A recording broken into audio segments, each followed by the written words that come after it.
পরে কয়েক মিনিট পরে পরে আছে আসলে যেটা আমরা দেখতে পাচ্ছি যে সম্পূর্ণ রাস্তারই ফাঁকা, কোনো পাবলিক ট্রান্সপোর্ট নেই। মাঝে মাঝে দু একটা সিএনজি দেখা যাচ্ছে, দু একটা প্রাইভেট কার দেখা যাচ্ছে। আপনারা দেখতে পাচ্ছেন পুরো রাস্তাটি একেবারেই ফাঁকা রয়েছে। এখন আমরা বিজয় সরণির দিকে মানে মহাখালীর দিকে এগিয়ে যাচ্ছি। ঠিক এই জায়গাটিতে আপনারা যদি দেখতে পাচ্ছেন যে পুরো রাস্তা একদম ক্লিন। আমি যদি আপনাদেরকে আরও দেখাই যে এই রাস্তাগুলো সাধারণত সবসময় যানবাহন দিয়ে ভরা থাকে এবং যানবাহন সবসময় জ্যাম সৃষ্টি করে থাকে। এবং এই যে রাস্তাটি রয়েছে সেটি হচ্ছে বিজয় সরণির রাস্তা। এই রাস্তাটি কখনোই খালি থাকে না। এই রাস্তাটি সবসময় এই পর্যন্ত মানুষের বিজয় সরণির যে সিগন্যালটি থাকে, যে জ্যামের যে সিগন্যালটি থাকে, সেই সিগন্যালটি এই পর্যন্ত থাকে। কিন্তু আজকে আমরা যেটি দেখতে পাচ্ছি যে সম্পূর্ণ রাস্তা ফাঁকা, যেটি সাধারণত ঈদের দিন বা ঈদের পরের দিন দেখা যায়। কিন্তু আসন্ন ত্রয়োদশ জাতীয় সংসদ নির্বাচনের মাত্র কয়েক ঘন্টা বাকি আছে।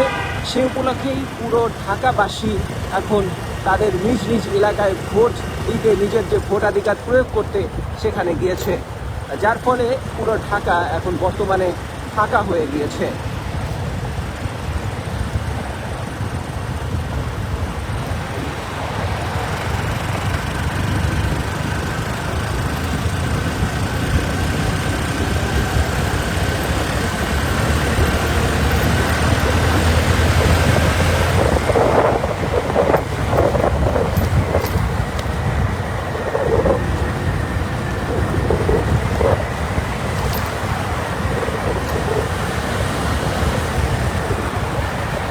দর্শক, আপনারা দেখতে পাচ্ছেন যে আমি যে বিজয় সরণির যে ফ্লাইওভারটি রয়েছে সেই ফ্লাইওভারটি ক্রস করলাম। এই মুহূর্তে আমরা ঠিক বিজয় সরণির আগ মুহূর্তে রয়েছি। এই সিগন্যালটি কখনোই মানুষ একভাবে পার হতে পারে না সাধারণ অন্য দিনে, কিন্তু আজকে আমরা দেখতে পাচ্ছি যে সম্পূর্ণ সিগন্যালটি একদম ফাঁকা রয়েছে, কোনো গাড়ি ঘোড়া নেই আশেপাশে। এবং আপনারা দেখতে পাচ্ছেন যে আমাদের এই পুরো ফ্লাইওভার থেকে আমরা আসার সময় মাত্র এই একটি গাড়ির সামনের দিকে যাচ্ছে। তো আমরা এখন দেখতে পাচ্ছি যে পুরো রাস্তাটি ফাঁকা রয়েছে এই আসন্ন ত্রয়োদশ জাতীয় সংসদ নির্বাচন উপলক্ষে। আপনারা জানেন যে আগামীকালকে রয়েছে ভোট গ্রহণ শুরু হবে সকালে, তারপরেই যে যার ভোটাধিকার প্রয়োগ করবে। এখন আমরা যেই জায়গাটিতে রয়েছি সেটি হচ্ছে ফার্মগেট এরিয়া। এই ফার্মগেট এরিয়ার পুরো এলাকাটি যেভাবে সবসময় জ্যাম থাকে, যেভাবে মানুষজন দিয়ে সম্পূর্ণ জনবহুল অবস্থায় থাকে, আজকে সেরকম কোনো কিছু নেই। আমরা এর আগে যেটি দেখেছিলাম যে সোনারগাঁ কারণ বাজার সিগন্যালে সোনারগাঁর সামনে আইনশৃঙ্খলা বাহিনীর একটি বড় কঠোর অবস্থান রয়েছে, সেখানে বিজিবি মোতায়েন করা হয়েছে এবং বিজিবি আজকে থেকেই মাঠে কাজ করছে এবং বিজিবি সেনাবাহিনী এবং পুলিশ বাহিনী এরা সবাই আজকে থেকে মাঠে কাজ করছে এবং জনমানুষের যে নিরাপত্তা সেই নিরাপত্তা নিয়ে তারা এখানে কাজ করছে। দর্শক, আপনারা দেখতে পাচ্ছেন যে আমরা অনেকক্ষণ পরে, অনেক সময় পরে এই ঠিক ফার্মগেটের যে মেইন যে স্পটটা সেখানে কিছু বাস যেগুলো সাধারণ পাবলিক সার্ভিস, সেই বাসগুলো দেখতে পাচ্ছি।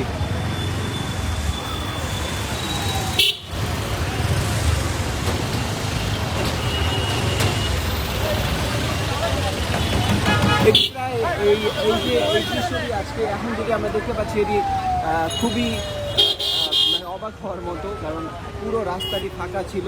এখন মাত্র ফার্মগেটে এসে অল্প কিছু বাস এখানে আসলে দেখা যাচ্ছে।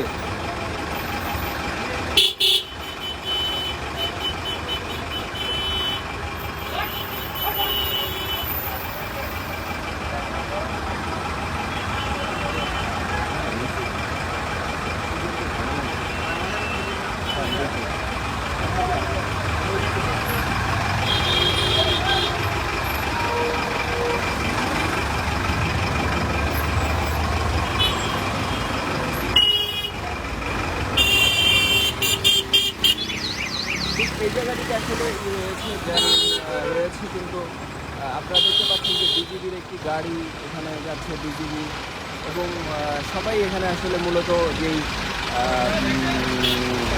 নিরাপত্তাজনিত যে বিষয়গুলো এখন অবস্থান রাখা দরকার সেগুলো আসলে আমরা দেখতে পাচ্ছি।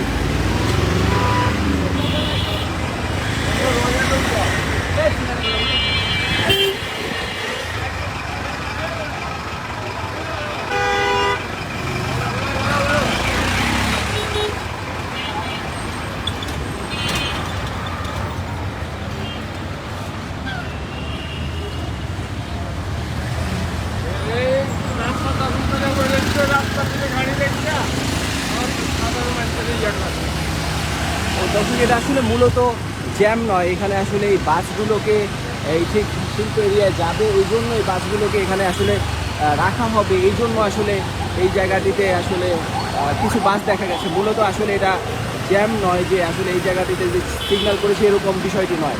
পুরো রাস্তাটি আসলে দেখতে পাচ্ছেন যে সম্পূর্ণ রাস্তাটি হচ্ছে খালি রয়েছে, যেটা আমরা ঈদের সময় লক্ষ্য করে থাকি। সাধারণত ঈদের ছুটিতে যেভাবে মানুষ ঢাকা ছাড়ে, ঠিক সেভাবেই এই আসন্ন নির্বাচনকে কেন্দ্র করে, যেটি গত 17 বছর পরে এই প্রথম বাংলাদেশের মানুষ এবং ঢাকার মানুষ গ্রামে গিয়েছে শুধু ভোটের জন্য, যা এর আগেই গত 15 বছর কখনোই মানুষ এটি দেখতে পায়নি। এবার যে আসলে যারা ভোটার রয়েছে তারা অধিকাংশ তরুণ রয়েছে।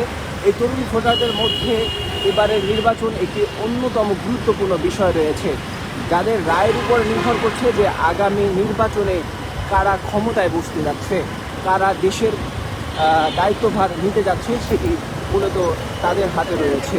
আমরা এখন রয়েছি ঠিক কাউরান বাজার সিগন্যালে, যে সিগন্যালটি মূলত অত্যন্ত গুরুত্বপূর্ণ একটি সিগন্যাল, যেখানে চারটি রাস্তা রয়েছে সরাসরি একই জায়গা থেকে আসে সেই জায়গায়। কিন্তু এই জায়গাটিতে দেখেন যে পুরো রাস্তাটি ক্লিয়ার রয়েছে, পুরো রাস্তাটি একদম ফাঁকা রয়েছে। অনেকক্ষণ পরপর দু একটা গাড়ি, দু একজন মানুষ দেখা যাচ্ছে, এর বাইরে আসলে এখানে কোনো কিছুই দেখা যাচ্ছে না, এবং মনে হচ্ছে যে সম্পূর্ণ শুনশান, নিরাপত্তা পুরো এলাকা জুড়ে।